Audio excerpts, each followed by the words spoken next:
அடுப்பில் வைத்த பாத்திரம் கருகிவிட்டதா? கருகிப்போனால் உப்பு நீரில் ஒரு நாள் இரவு முழுக்க ஊற வைத்து மறுநாள் காலையில் அழுத்தி தேய்த்தால் சுத்தமாகிவிடும்.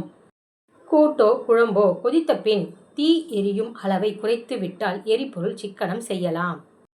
சாம்பார் செய்து இறக்குவதற்கு முன் 2 தக்காளிகளை மிக்சியில் அரைத்து சேர்க்க அதிக ருசி கிடைக்கும். மாங்காய், எலுமிச்சை, நார்த்தங்காயை இட்லி தட்டில் வைத்து சிறிது நேரம் வேக வைத்து ஊறுகாய் போட்டால் விரைவாக ஊறும், சத்துக்களும் வீணாகாது.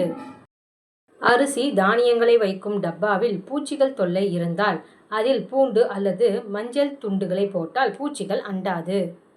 வெற்றிலையை அலமாரி மூலையில் வைத்தால் கரப்பான் பூச்சிகள் வராது. பரோட்டாவிற்கு மாவு பிசையும் பொழுது அதில் சிறிதளவு மில்க் மேட் சேர்க்க ருசியாக இருக்கும். பூண்டை அரை மணி நேரம் தண்ணீரில் ஊற வைத்தால் அதன் மேல் தோலை எளிதாக நீக்கிவிடலாம். சிறிது நறுக்கிய வெங்காயத்தை தண்ணீரில் போட்டு நன்றாக கொதிக்க வையுங்கள். பிறகு அந்த தண்ணீரை சமையலறையில் வீட்டு வாசலில் தெளித்து விட்டால் ஈ, கொசுக்கள் வீட்டிற்குள் வரவே வராது. முட்டைகோஸில் உள்ள தண்டை வீணாக்காமல் அதனை சாம்பாரில் போட்டு சாப்பிட்டால் சுவையாக இருக்கும். சின்ன டிஷ்யூ பேப்பரில் கற்பூரத்தை தூளாக்கி வைத்து மடித்து பீரோவில் துணிகளுக்கு இடையே ஆங்காங்கே வைக்கலாம்.